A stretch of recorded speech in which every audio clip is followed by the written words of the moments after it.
On Point is brought to you by Dargin Global.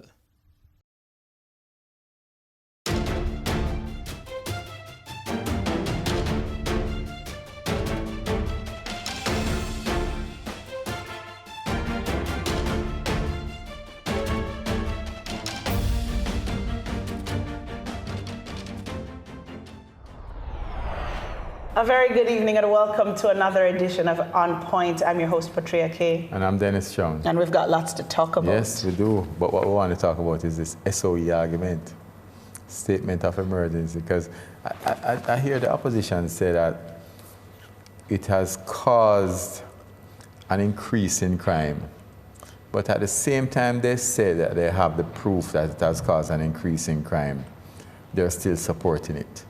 Which to me seems paradoxical, because if you have the evidence that it's causing an increase in crime, then vote against it. So the argument that they've put on the table, and Fitzjackson, the opposition spokesperson on security, has been the forerunner in terms of speaking on behalf of the opposition. His position is that you're taking away resources from the other communities and you're putting them in the 6 areas where you have these enhanced security measures. So you may see the numbers going down in those areas, which were the areas that were riddled by crime the most, shootings and murders specifically, and that the other areas are suffering, and you're seeing the petty crimes and that kind of thing increasing in those other areas. Couple of things though. One, life is paramount.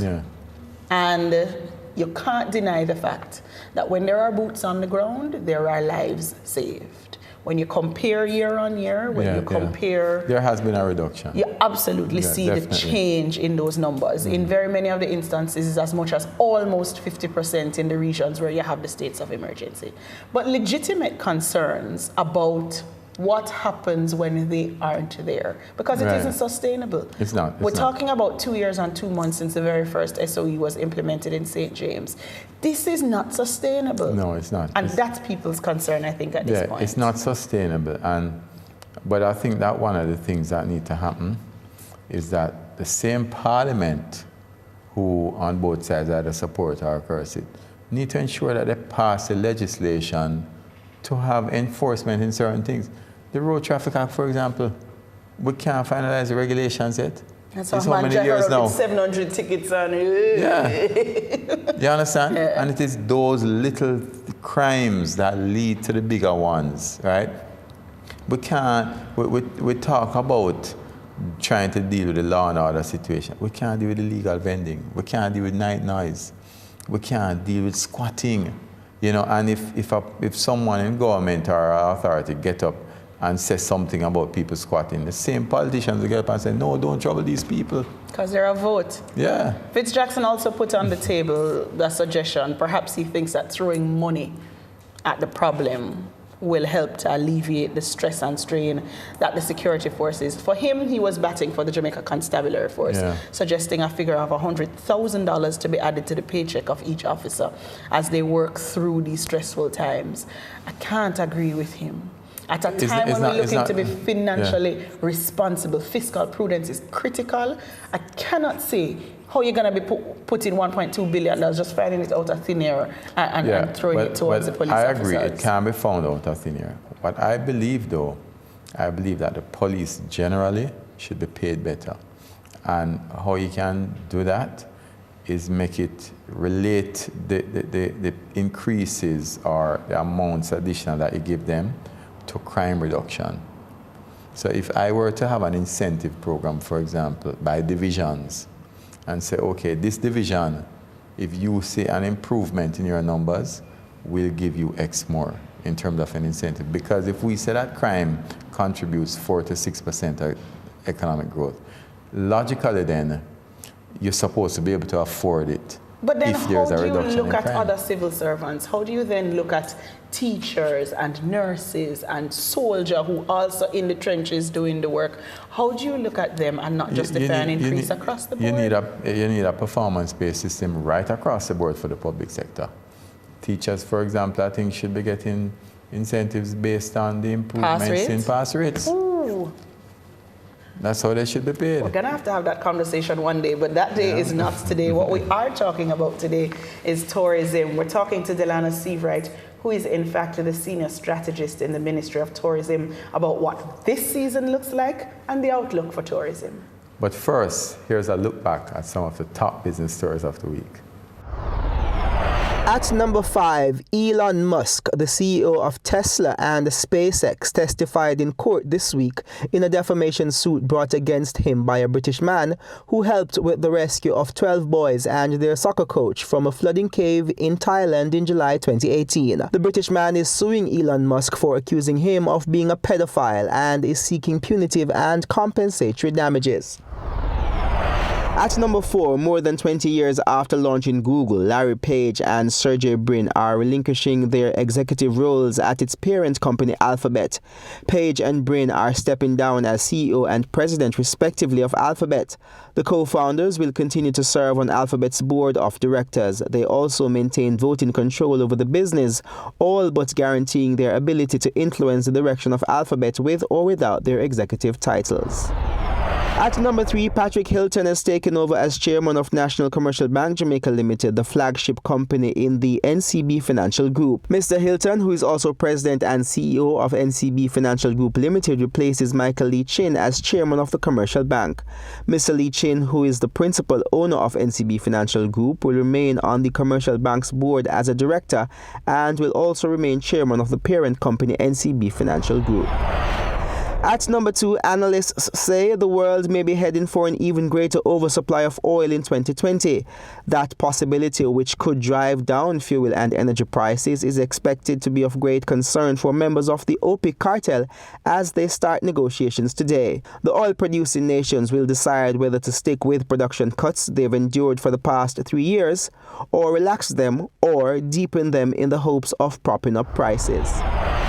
At number 1, Tourism Minister Edmund Bartlett says Ocho Rios is gearing up to welcome an additional 50,000 cruise ship passengers between now and April next year. The minister also notes that for the period January to October 2019, Ocho Rios has seen an 11.9% increase in calls and a 2.6% increase in passenger arrivals, representing a passenger count of 450,000. Ocho Rios is also expected to see a 4% increase in passenger arrivals by the end of the year, making it the number 1 port for visitors and calls in the island. And when we come back, we'll be talking tourism right here on Point. Stay with us.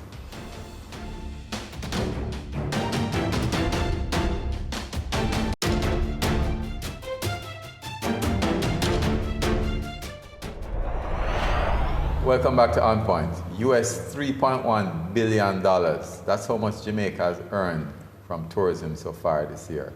Here's more on that. Tourism Minister Edmund Bartlett says preliminary figures from the Jamaica Tourist Board show that Jamaica has earned $3.1 billion to date. The data also indicates that from January to October 2019, the island welcomed 3.4 million visitors. Minister Bartlett points out that December is usually a strong month for Jamaica as it begins the high season when the rates are higher.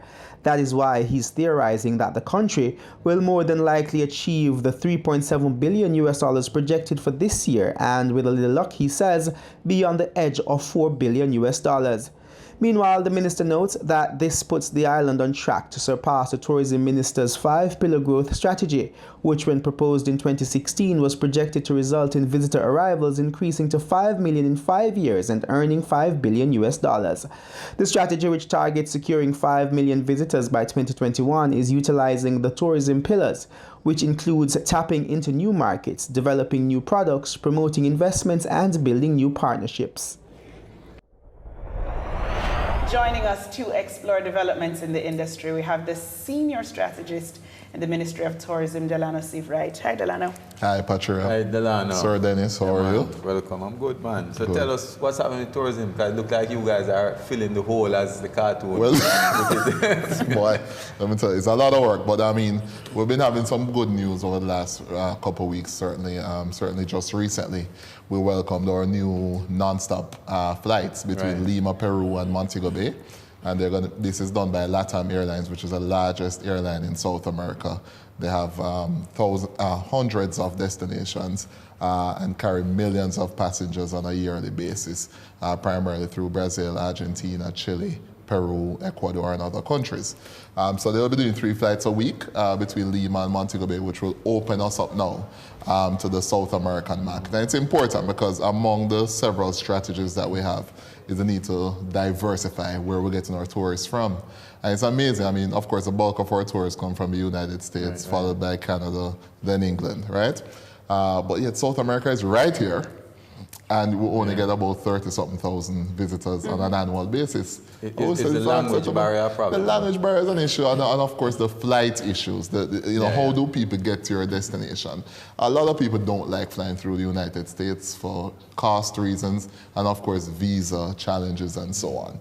So we have worked really hard from a market diversification standpoint to bring more visitors directly from countries of interest. So for South America, with many big countries like Brazil, Argentina, Chile, with huge middle classes who want to travel and want to see the world, we need to give them better access. So Copa has increased service up to 11 flights per week between Jamaica and Panama now by Copa.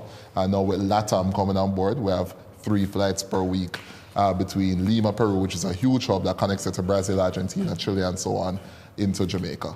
I'm going to look at the diversification strategy in just a while, but I do want to look at our major markets, bread and butter, what we depend on. Yes. There was a lot of speculation, certainly a couple of months ago, about what things like Brexit, things like trade wars in the US and an impending recession, what those things would do to our arrivals for the winter season. What are we seeing? Well, you know, the good thing is in 2008, when you had the major global economic crisis, and of course, Minister Bartlett was tourism minister at that time, and it was a huge crisis. I mean, the world economy really flipped over at that time. And the aggressive strategy then was to really drive airlift, get more flights as much as possible, even though we know incomes are declining a bit and people are a little bit underwater, give them more access to the destination. For now, our airlift strategy has been extremely aggressive because whatever anybody wants to say, if the people can't get here, it's a problem. So yes, we are very mindful of what's going on in the United Kingdom. Are you seeing a dip? In particular, we're not seeing that dip. Certainly in the US market, the US economy, for what Dennis you can tell, seems to be doing well. I mean, people are spending, and we're seeing double-digit increases out of the United States in terms of stopover arrivals, particularly from the Northeast, that New York, Philadelphia, Washington, D.C., so Boston, so that I'm hearing Seaboard. some of the airlines bringing new Additional flights to Mobay out of new correct. locations, Spirit looking at Canada, new ones. we're managing to hold Canada by virtue of a really strong relationship with our partners here, because the Canadian economy is definitely going through a bit of a sort of soft spot. And certainly UK, it's just complete chaos. We don't know what's happening in the UK. You saw what happened with Thomas Cook. Yes. And we had to quickly recover the Thomas Cook situation as aggressively as possible, and we managed to hold on to some flights. On that Thomas Cook issue, I was going to ask about it. How did you guys manage to recover from that? Because that was a major fallout. So Thomas Cook, for the listeners, budget airline out of the UK, Thomas Cook regular is one flights of the to Mobay. largest travel companies in the world. I mean, over 100 years old, a century and a half old. Companies like that should not collapse, right? And then you wake up one week and hear that, boy, this company is collapsing, and the week and you say, really? That's a nonsense. But, you know, we got their signals early, and we started making the calls to, you know, contacts with British Airways, Virgin Atlantic, other travel partners, and say, listen, we're hearing stories about this. So, well, you know, they should survive. They're probably going to get bailed out or something. Never happened. Immediately following the collapse. You got those assurances, you still went ahead and made Still went ahead. Minister Bartlett and the team went ahead, went to the United Kingdom, met urgent with our travel partners, and sought to at least secure the existing airlift. And so far, TUI it will be picking up some of that slack, and TUI will be operating some services between Manchester and Montego Bay, hopefully next year, mid next year, which will help to pick up some of the slack there. And the other airlines, British Airways and Virgin Atlantic, we are hopeful, and they have sent very positive signals that they will also pick up some of that slack. But how have you not had a fallout? Because we part did of have a why bit of a Thomas fallout, was so popular is the price point. Correct. They do packages. They do everything. They do a really dirt cheap flight out of the UK into Jamaica. Yeah, they did. BA can't do that. Yes, correct. And Virgin Atlantic can't do it as best as possible. The good thing is the absorptive capacity of the UK market is quite interesting. So you can literally shift around to some extent. So some destinations are having a harder time than us.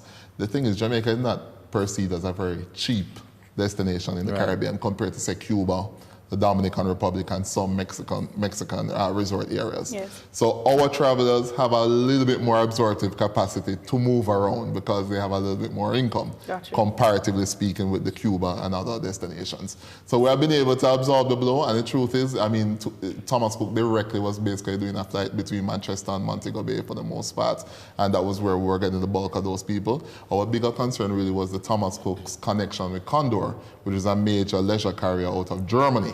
And that runs 2 flights a week between Frankfurt and Montego Bay, and that's an important flight for us. Yes. And we managed to ensure that Condor is still running, and Condor has sorted out their own arrangements with the German government. But let me ask you though, I mean, the fact that you said that Thomas Cook was cheaper, and we've managed to absorb it, right? Well, they have varying packages, so cheap and, expensive but that packages. says something about the Jamaican brand though, and is it that we are actually underselling the brand, and it means that there's more capacity for us?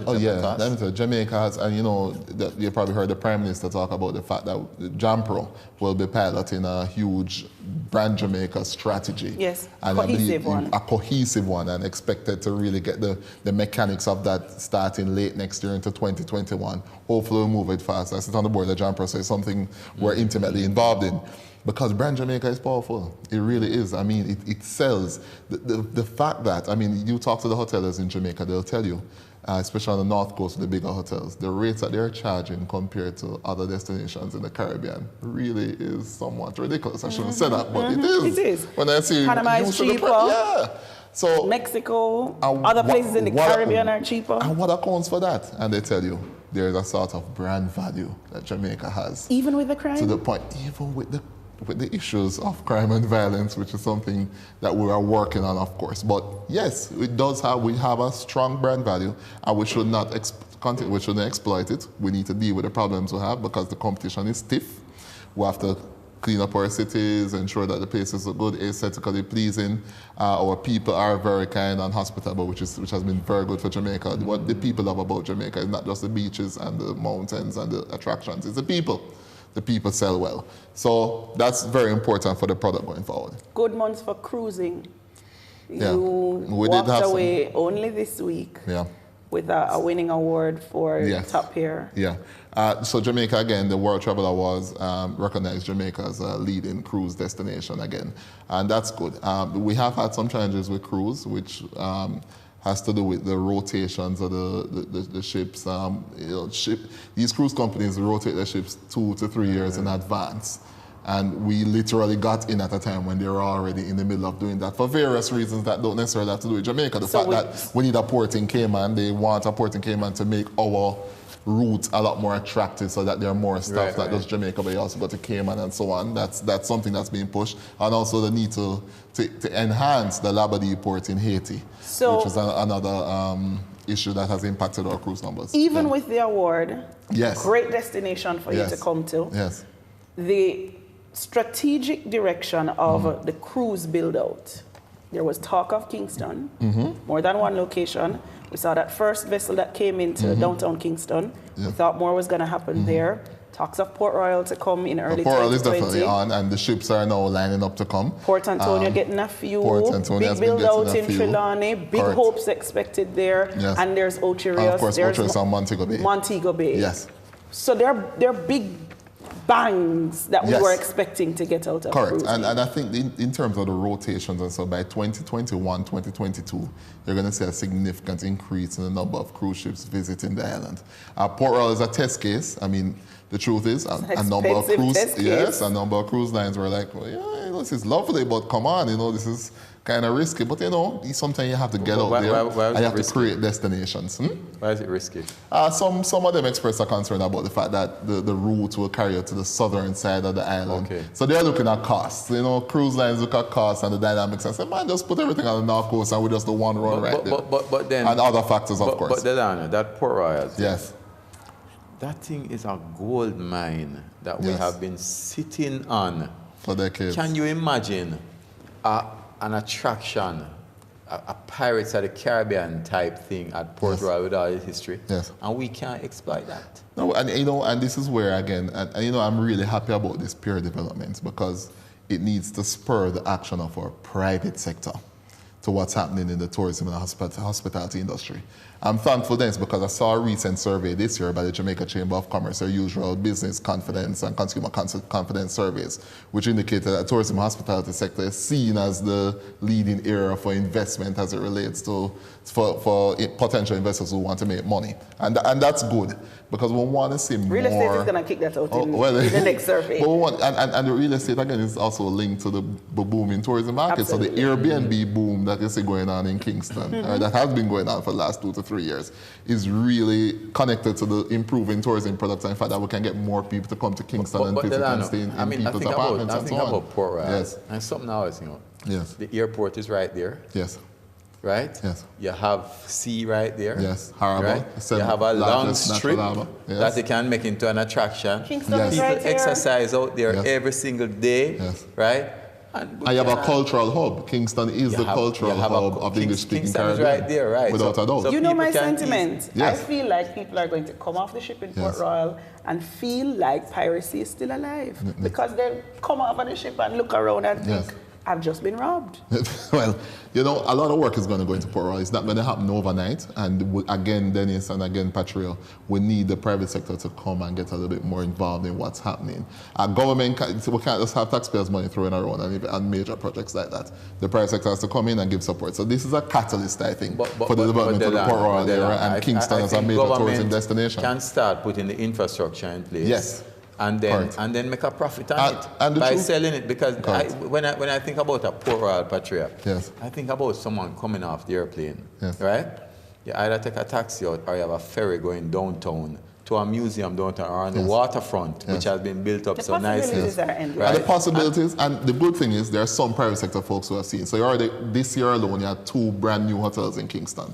The AC Marriott, 220 rooms, and the R Hotel in New Kingston, 58 rooms. And then for late next year, or mid to late next year, another new hotel in downtown Kingston by Hilton Rock Hotels that's been done in conjunction with Stephen Pacey and the Panchan Group. And Z and all. So yes, the Rock Group. So, and that will be another 150 plus rooms on the waterfront in downtown Kingston. I think that's one of the biggest developments in Jamaican history, to see hotel development come back to downtown Kingston after probably 50 plus years in absentia. Absolutely. Yes. And the truth is, the I mean, downtown that's a game redevelopment Yes. is a good move. Yes. Very good. You can see it not just from the tourism Yes. side, but also just local involvement, the spirit of downtown. Yes. It's a good move. However, there are some things that we're taking some licks with. Yes.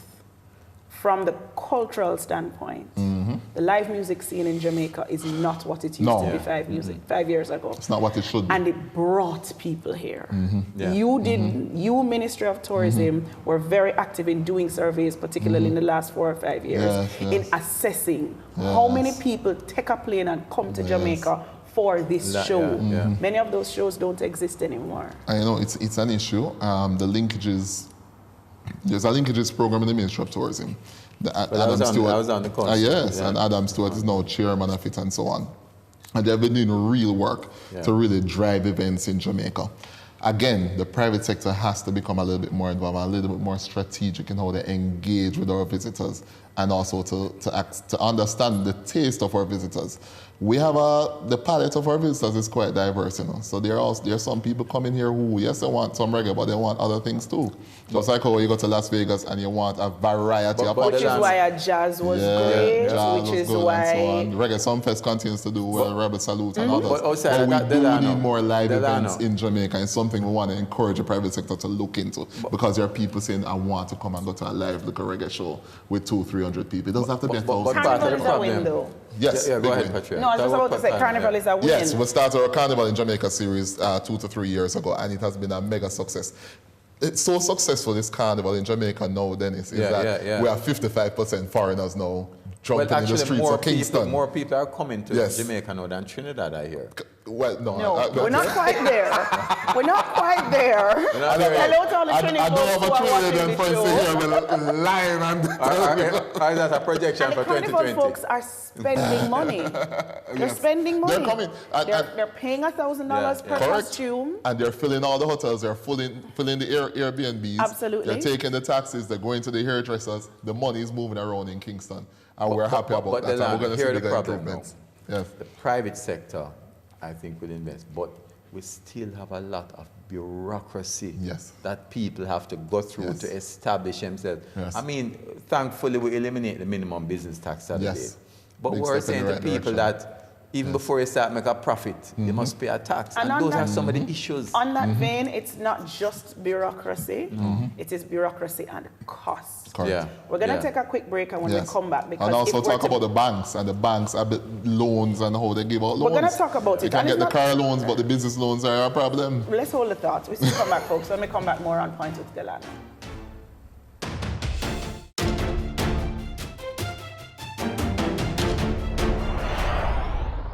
Welcome back to On Point, viewers. We're talking tourism with senior strategist in the Ministry of Tourism, Delano Sivright. And one of the things I wanted to ask you, Delano, is in terms of differentiation, one Caribbean island to the next, we all have the sun, sea, and sand. But the attractions are going to be one of those things that really sets one island apart from the next. Yes. Talk to particularly smaller tour operators, and they tell you the litany of costs that I must undertake to set up this thing is crazy. We're not just talking minimum business tax. We're talking environmental this, that study, NEPA this, ministry that. You need permits. By the time they add up these things, it's years before they ever make a profit. And many of them can't find that kind of cost at all. And especially when we're trying to develop community tourism, which is grassroots people. There's a misnomer there. So what we have done, the Exim Bank, so we have partnered with the Exim Bank, where the Tourism Enhancement Fund has pumped, and I think you're aware of this, Patrick, has pumped $1 billion into the Exim Bank to be on lend to small and medium-sized entrepreneurs. $5 to $25 million at some of the lowest interest rates you can find in Jamaica. So that has helped a number of players in the market. People are coming into the tourism space and say, I want to set up a little attraction, I want to set up a little business, or I need my business to do a little better or be improved. Some of them have accessed that, but we can do more. The issues, I think, come down to also just mere bureaucracy. I mean, I remember one investor telling me that, boy, I have to go through 17 different agencies and entities just to get everything right. Fire, this, that. Heaven forbid, you have to live on the property, you have to do assessment of and this the pool and whatever. And he said, one thing expires, so then I have to go right back again. And we're finding ways to simplify the process. And we have directed a number of persons who have had issues, including local entrepreneurs, to JAMPRO, to be advised by JAMPRO, to get some support from JAMPRO in terms of navigating the bureaucracy that way. Because a number of people too have not done enough research. As people start their business, they're not doing enough research to say what is it that is required, what is not required. Am I wasting my time here? Should I go here or no? But all of that is important. But it's more than just navigating. We need a one-stop shop, or we need to be able to do things online. Then it's all that we've been talking about, a one-stop shop. I mean, I've been hearing it, Patrick. Hold on a minute. You've been in me. I've been hearing. I know we've been. Bruce Golden talked about a one-stop shop, and I believe. Why can't it be done? I believe the one-stop never happened for whatever reason. Why can't it be done? Is it that the public sector is just inefficient? I think, and I'm going way outside my bounds now, but we do need to further the process of public sector reform to get it to a level that is in line with modern private sector practices. But even certainly within your industry, though, within your ministry, let's look at the process at Company's office. No? Wonderful. It's improved. One shot. Big time, yes. TRN, GCT, company registration, one shot. So it is possible. It's possible. It is possible. If I'm going to set up an attraction, give me a checklist at one location. All of these things need to happen. I'm going to one place, you tell me one fee, and everything just happens right there. What happens though is that we give guidance to that. Unfortunately, the way in which the rules, regulations, and laws are structured, you have to go through different agencies, different entities of government. There's a fire brigade versus a water commission, NEPA, the parish council, and so on. So that's a broader public sector reform process that I think will happen eventually, because it can kind of continue. But it's a long time. We're talking about. And we've been talking, and I'm not going to say it's that the Jamaica alone that it has that problem. Other countries, you go to Colombia or whatever, you have the same sort of issues. But I know we can do better, and we have to do better, because it is just too heavy and too burdensome. I agree with that 100%. Let me shift gears a little bit. I had a conversation with Adam Stewart, head of the Tourism Linkages Hub, and Portland is coming. Oh yes. The road to and I will strongly Portland. We talk about the green, lush Portland. We see cruise ships trickling into boutique Portland. Cruise ships, not the big ones, What's the boutique the plan? ones. So Portland is going to be an eco-friendly, rustic, boutique tourism destination, as it is now. And the plan is not to overdevelop Portland. Absolutely under no circumstances will you see any major all-inclusive hotels, high-rise hotels in Portland. It will not happen. Portland people will not have it. And they will not have it either. But I also encourage Jamaican entrepreneurs to look at the future. St. Thomas, with this new highway that's being built connecting Kingston straight through St. Thomas back into Port Antonio, is going to be a game changer. And I'll strongly advise people to look at land acquisition or buying land in the area. I strongly advise you to look at the potential to develop attractions. And I say this because a number of major hotel companies in the world have been looking at the eastern end of the island, noting its beautiful beaches, its rustic nature, and so on, to develop major properties on that side of the island. Do we have the cojones to push back on those major folks and say, you can come here, but you can't come here with your idea of what, because they want to go high. They want to cram as many people in a smaller space as possible and milk their as much development out of orders, them. as you know, I mean, look at Negril. I mean, there's some parts of Negril that can't build above 3 or 4 floors. But on the Green Island corridor, you'll be able to go higher. And that was done recently and we also to allow for development. And that side for the bigger hotels, and the smaller ones will continue to stay on the southern side. There are some entities that will tell you that the environment has suffered at the development of tourism. That will tell you permits are ignored. That will tell you buildings are put up, and after the fact we kind of double back and try and find a way to fix it, but what's done is done. How do we ensure that as we develop the tourism product, as we build out the rooms, because we're getting all the planes to come here and the people must sleep somewhere, that we still have a Jamaica 50 years from now? Well, I know NEPA in particular, certainly in recent times, and I really give credit to Peter Knight and the team there. They have been a lot more stringent and also at the same time a lot more efficient in coordinating development with investors. So, for example, there's a major development that's going to be happening in Hanover, a 2,000-room hotel. It will be the largest hotel in Jamaica, and it will be breaking ground next year. And those investors will look at you in a meeting and say, boy, NEPA has really been tough on us, and we had to change up a number of our plans in terms of what we planned to do initially. Why? Because NEPA has concerns about the environment and wants to ensure that there's an effective balance between development, and to have sustainable development, in short.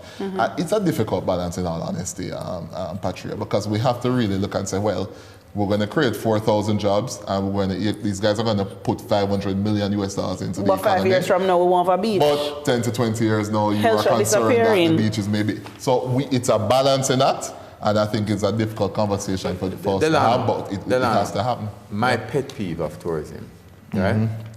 Montego Bay and the hip strip. You have this beautiful strip, and then 500 meters down the road, you have downtown, which is a dump. Right? So we haven't developed that. However, we also seem to have been allowing that dump, some of those activities at the dump, to go onto the hip strip. So illegal vending, the place dirty, the sidewalk, and that sort of thing.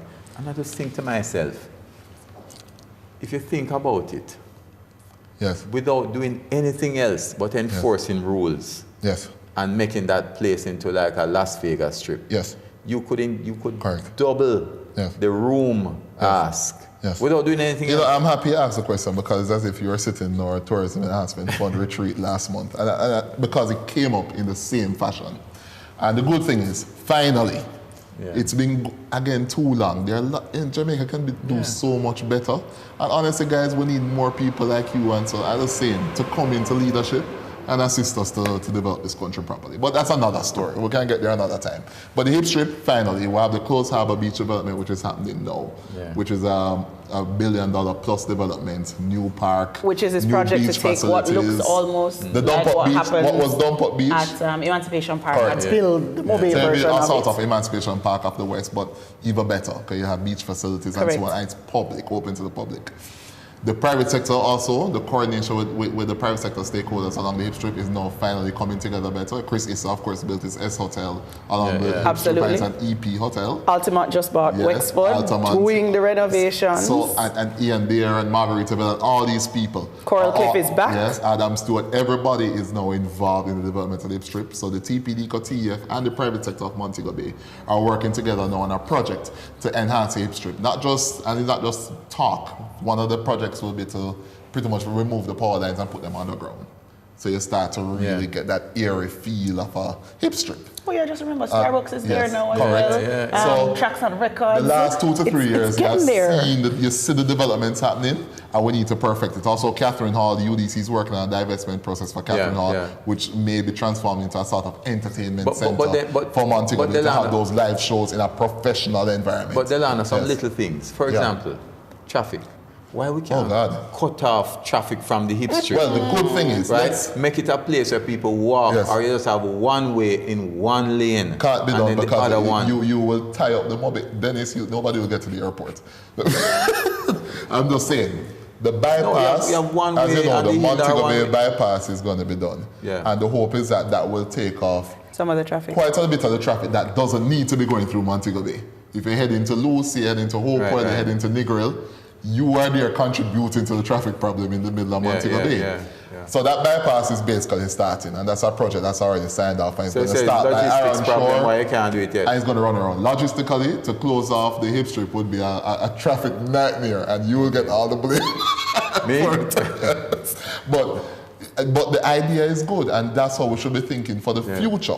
To say, okay, the hip strip should be pedestrianized in the future and really have a nice open air place. And as a matter of fact, the ultimate vision is that you should be able to walk from the cruise pier by Freeport along a boardwalk, extending around to Catherine Hall. The same Close Harbour Beach development should be the Emancipation Park, otherwise going right up into the hip strip. That's development. And then you go straight up to the back of the runway, up at the top there, where you have a possibility for a marina to be developed out there. So that's the future thinking. But for now, we're working with the private sector to execute our project, and the government resources will have to be used, of course, to start to really enhance hip strip, because we really want more and more tourists to get out of the hotels. And this is how you get them out. They need restaurants and things to do. Still having concerns about repatriated funds that are earned in the tourism sector. Big hotels, not Jamaican owned. Big attractions, some of them, not Jamaican owned. And those funds leave here. And foreign currency and go where it's going. Is this the way it's gonna be? No, it's the nature of tourism, and also many other. We live in a global economy. Money moves around. Whether it's a man buys a bank or an insurance company. Just the other day, you saw the dollar fluctuate, and everybody knew what was happening. But what matters is to ensure that your industry continues to grow, that you continue to build out the linkages so that more Jamaican entrepreneurs benefit from the industry. And that's something we've been very aggressive about. As a matter of fact, we've considered and are still considering possible regulatory or legislative actions that could ensure that more of the resources stays here or is connected through Jamaican entrepreneurs. And we're finally making progress with that. In terms of agriculture, there are some farmers in Jamaica who are doing extremely well because they have figured out how to ensure you have a consistent quality supply to the hotels, which what hotels have been begging for. They need consistency and quality. I have gone to a major resort and I said, "Wow, to the lettuce, where's the lettuce?" Boy, the supplier messed up on the lettuce. You cannot do that. The supply must be consistent. And of course, hotels need to pay the people on time too, which is a whole nother ball game. Pressing you on something else, because the experience in the all-inclusive, people still have concerns that it's not Jamaican enough. People still have concerns that when I go on the buffet line, I still have a sous chef and a head chef that are not Jamaican, who don't know if I give him a green plantain what to do with it, who don't know if I give him a piece of yam what to do with it, and they're not finding enough ways So in the all-inclusives to make the Jamaican experience Jamaican. So, Patricia, that's another. I'm happy you're hitting all the right. Everything you're saying is things that we are dealing with. So, we developed a Jamaica Center for Tourism Innovation about 2 years ago, whose sole purpose is to train over the next 5 years 8,000 of our tourism industry workers to properly certify them at an international standard, whether they're sous chefs, bartenders, and so on.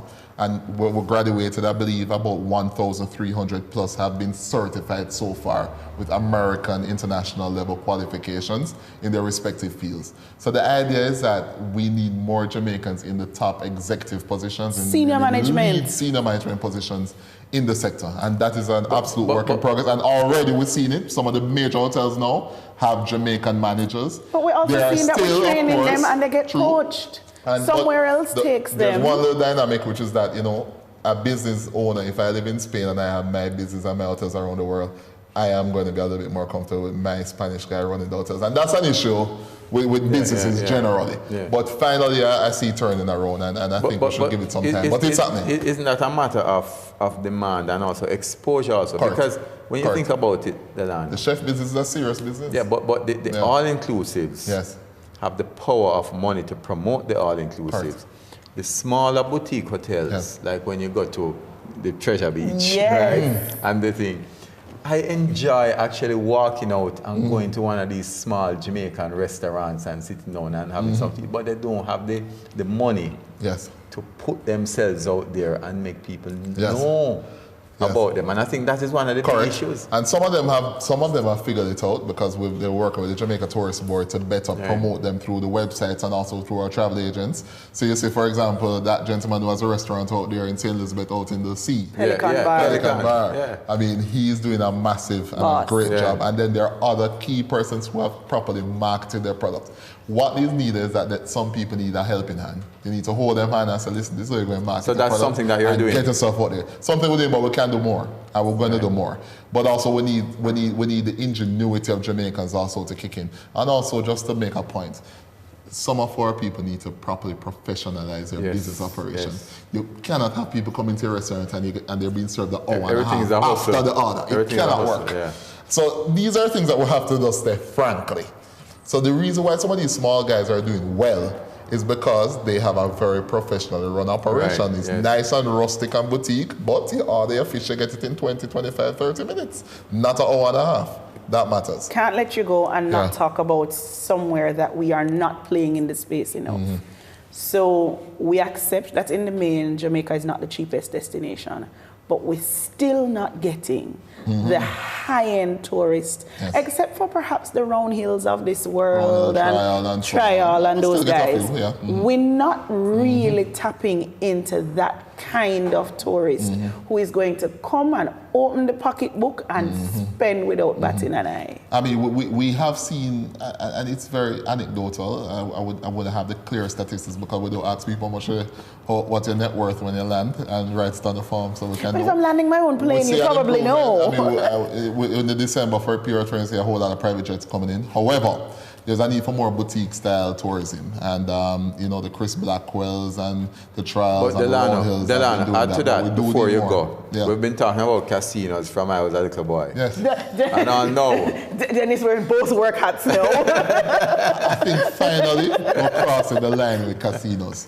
Hard Rock International, as you know, will be breaking ground next year for their 1,700 plus room hotel in Montego Bay. And they're going to have a casino? That should include a casino operation. And they have already made the requisite applications, and that is slowly churning through our wonderful bureaucracy that we inherited. They don't pay him to talk for nothing, folks. He comes and he does his job. Delano, thank you so very much. Thank you, Patrick. Thank you, Dennis. We'll take a break, folks. When we come back, more On Point.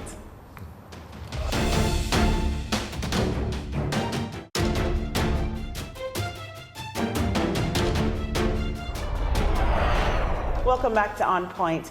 The travel and tourism industry is one of the largest in the world, contributing significantly to the global economy. Just how much? Here are the numbers. Travel and tourism made a total contribution of $8.2 trillion to the global economy in 2017. In 2018, it was estimated that the number of international tourist arrivals worldwide reached approximately 1.4 billion. In 2016, Dubai was the leading city in international visitor spending with $31.3 billion.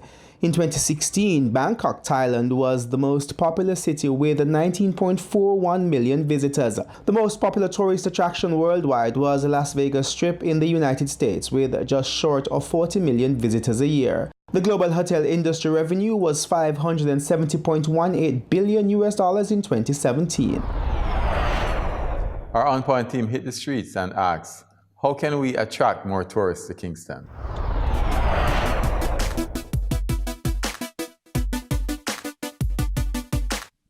To attract more tourists in Kingston, we have to have the hotels working 24/7, night and day, right through. All more business, more employment, and a lot of more restaurant and etc. For all, there are so many people now that needs job.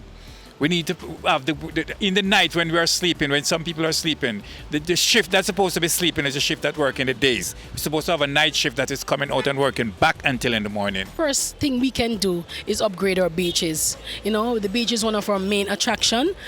Also, we can upgrade it by our music. You know, our dance, our culture. For example, our Kumina dance is no more in existence. Our mento, our ska. We need these dances to be highlighted. And as a result, tourists will come to Jamaica. Well, food is on point already, so we don't have to worry about the food. Because we're great on food, and we say food and food say we. So that is on fleek already. But we come on to our culture as one of the main things because it's dying out. You understand? Dance and culture, part yes, but we need a foundation. The foundation dance to continue to exist generation after generation. You understand? And as a result, we will have tourists come to Kingston. I think we can attract more tourists to Kingston by more party attractions, more food, more entertainment type of things, you know? And just like involve more security, facilities like more security standing by and them type of thing, so you know, say the thing more secure. So once people are secure, they feel more comfortable. So Kingston secure, comfortable. Everybody will come.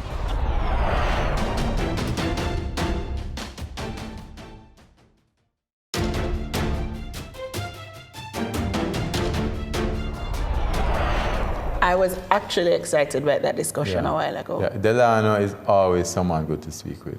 He has a lot of knowledge about the tourism thing. I am always excited about talking about tourism because I believe this is the thing that can really grow the economy. I mean, a 5% growth in tourism is more than 100% growth in the non-traditional areas. And it's just our competitive advantage. And you recognize how important it is to the country even now. Yeah. Leave Kingston. Yeah. Touch anywhere from St. Anne, going all the way down to Negril. And every other person that you speak to, they are employed directly in the tourism industry. Yeah. Bartenders, housekeepers, bus drivers, they work at the attractions, they're at front desk, they're working in the entertainment industry. So in a very real way, this is what's feeding Jamaican families. This is what is feeding Jamaican families. And let me tell you something, when you talk about Trenchtown being one of the #1 Airbnb places, it tells you about the power of the Jamaican culture, even in Kingston, and music, which we've not been exploiting. Mm-hmm. We've been far from exploiting it. I think that we can easily double the amount of money that we earn from tourism just by doing some simple things like bringing law and order to the country. You know, you talk about that Trenchtown experience for sure, and that culture is the drawing card. Particularly disappointing for me is that the live music scene in Jamaica isn't doing what it used to do. I remember when we had just international acts coming here, one after the other, doing collabos with local acts, festivals that were 3 nights and 4 nights, and that is slowly dying. I think there are a few that still holding the fort, the Rebel Salutes of this world. And I actually am very happy that say Reggae Sumfest made the move and decided that we're gonna do all Jamaican music. I think it has all gone well for the country. But those are the two that are flying the flag right now. But even without those, I mean, you don't, a country like Jamaica, you should be able to go out on a Saturday night and have a lot of live music options to choose from. We don't have it. And I was excited at one point, you know, when you had that reggae revival, when the Chronics and we had these bands and they were just playing on a random beach in St. Thomas somewhere. And they were always packed, and it was always packed. Yeah. That is something that we need to figure out. Why has it died and bring it back? Yeah. The other thing that I will say with the tourism discussion is there's this balance that has to be struck between development and sustainability. Yeah. Because if we're going to acknowledge and accept that tourism is feeding a vast majority of the population, it's something that we have to preserve. We cannot do it at the expense of the things that people come here for. It's more than just development, you know what I mean? We allow people to squat in communities on gully banks and throw their plastic in there, and it washes down to the seas, you know, and it destroys the environment. Those are some of the things we need to think about. It's not just a matter of living in a filthy environment, but preserving the asset that we have a competitive advantage in. That same beautiful waterfront that's being redeveloped downtown. I remember sitting at Ribby's one Friday evening on rainfall, and I looked to my right on what should have been beautiful waterfront, and I just saw a block of garbage bobbing across my path, and it hurt. And we do that. Yeah, we do that. We do that. And it's going to affect all our beaches. It's going to affect... I mean, the other day for Heroes Day, they did a lighting. Nadia Roxbury and some of the techies lit up the statues in Heroes Park. And I went by Nadia's statue, so excited, and looked down and see a bag of cheese sticks and an empty water bottle just by Nadia's foot, just by the foot of the statue. Break my heart, man. We need to do better. Well, folks, on that note, I gotta say thank you for making the show happen. We couldn't have done it if your eyes weren't here. I'd say thanks also to the crew that's there making sure that this show works like clockwork every single week. We appreciate you. I'm Patria K. And I'm Dennis Chung. Until next week.